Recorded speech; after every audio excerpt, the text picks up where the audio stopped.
Feels like these are the resistance cafes. Say hello to Miss Moneypenny for us, will you? Я вічно скрип твоїх дверей. Знаю лише я одна кожного своя ціна.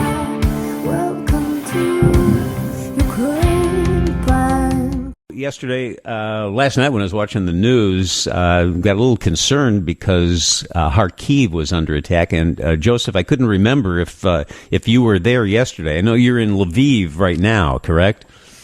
Yes, Bob. I arrived in Lviv on the morning train, 6:30 this morning. Yesterday I was in Kyiv, the capital, and I guess yesterday morning I was in Kharkiv, and I took the 5-hour train from Kharkiv to Kyiv. A few hours after I left, after several days of quiet, there was a missile attack on Kharkiv city. Otherwise, it's been fairly quiet in much of the country.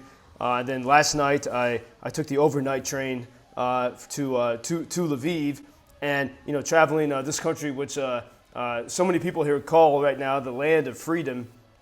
And Lviv is. I'm speaking to you from the Cafés here, the opposite side of the country from Kharkiv. And as you walk around Kharkiv, you see so many of the wounds, physical destruction from the war. Shrapnel holes, craters in the parks and in the streets, destroyed buildings. Here in Lviv, you don't see that. It's only been a few infrastructure sites that have been attacked, but you feel the emotional and spiritual wounds of the war. So, for example, this morning when I arrived in our news bunker, everyone there was heavy with the sadness of the death of the warrior Dmytro Pashchuk, who I mentioned to you all a few days ago. He was 27 years old, killed in the Kherson region, and when I saw my friends who were very close to him, no one even spoke words. There were some tears in the eyes, and everyone was hugging each other. They'd had a wake, friends and family had had a wake for him until 1 o'clock in the morning in the Ukrainian style with some drinks, to manage the pain. And one woman who had been at the wake, she said, "I just want victory soon." And you can really hear the pain and the emotion, but also the defiance in the voices. I've been traveling for so long, for a couple months, and so now I'm back here in Lviv, which is my home base, and I took a walk around the cobbled pedestrian lanes and squares of the city, kind of on a gray, 50-degree temperature day, and everywhere I saw people I know from whether they're Ukrainians or foreigners. I stopped in a cafe for lunch. I saw a British volunteer who was living a comfortable life on a beach on February 23rd, 2022, and he was inspired by a speech of Zelensky, and he's been in Ukraine and is not leaving until victory, working on preparing food for soldiers at the front lines. And then I stopped at midday after lunch into the church of Saints Peter and Paul. This is it's the garrison or the military church. So many of the military funerals for Western Ukraine have been held in this church. As you go in the church, you can see photographs of soldiers who've died not only in the past year, but also in the past 9 years of fighting Russia in the Donbass region. And in the church, there was a mass was going on, and everyone is standing up. There's no pews, and there's this beautiful chanting. And you see, all the statues are covered in case there's an attack to protect these ancient, historical relics. And then you see debris of Russian missiles and rockets in the church as part of these shrines to those Ukrainians who died. And so it's such a powerful and haunting sort of mixture of emotions and images. In the church, I saw a woman I sometimes call Moneypenny. She is at our news bunker, and she knows everything that's going on, which foreign volunteers are coming to and from Ukraine. And so she, just like Moneypenny in the James Bond story, she keeps an eye on everything that's happening. And so, as you walk through this big city, you see all the people that are working to keep the country free. I stopped in another cafe. There's a woman named Katya. She's the bartender barista.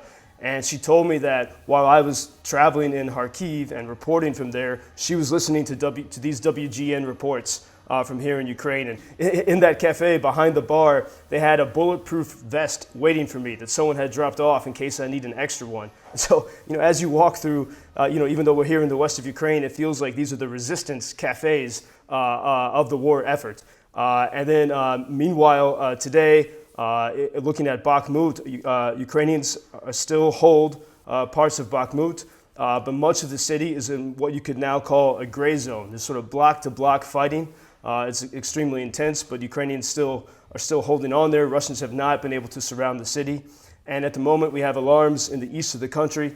We're looking to see, after those attacks last Thursday, is Russia going to return to its pattern of once a week infrastructure attacks? And that's kind of we're waiting to see if that's going to happen today or tomorrow. Those slices of life you describe are so interesting, Joseph. Is topic one at the cafes, like the one you're in right now, the Russian attack on the U.S. drone? No, that hasn't been. That's something that more of my American colleagues pay attention to. And I think because here there's so much. I mean, there's so many different levels of news, and many people are talking about relatives and friends who are wounded or currently fighting. In fact, a woman just showed me a photograph of a backpack. Our donors were able to get some money to buy a nice backpack for her husband, who's in training camp right now. Never intended to be a soldier. So it's very on a personal level here. But that drone in the Black Sea, it seems. I think according to the reports I saw, it took off from Italy. And it shows you. I mean, obviously we've known this for a while. Americans and NATO countries are in international waters above the Black Sea in particular are monitoring the situation, of course. And Russia, it seems that Russia aggressively attacked that drone. We don't know the full details. Another interesting aspect, if indeed that the American drone did take off from Italy, the new Prime Minister of Italy, Giorgia Meloni. When she became prime minister, she was sort of condemned by the president of France and many other European leaders as some kind of radical person. Many Americans who support Giorgia Meloni oppose the war, oppose support for Ukraine. But very interesting, she came and visited the suburbs of Kyiv, and there was a photograph of her with tears in her eyes. And so ever since then, she's really committed Italy to supporting Ukraine. And that's the story we see. When people come here and they feel it, they say this is an evil that must be stopped. And she's been one of those voices in favor of stopping this as quickly as possible. Joseph Lindsley in Ukraine. Joe, we'll talk tomorrow. Say hello to Miss Moneypenny for us, will you? Indeed. Stay safe. Till tomorrow, Bob. Thanks. Yes, sir. Thank you for introducing Ukraine on your social media pages. That's very important that much more people can get more information about the situation here and how everybody can help Ukraine to stay stronger and to save all the world. Что он сказал? Well, which side are you on? На чьей ты стороне? Come on now. Oh, which side are you on? На чьей ты стороне? Ебать.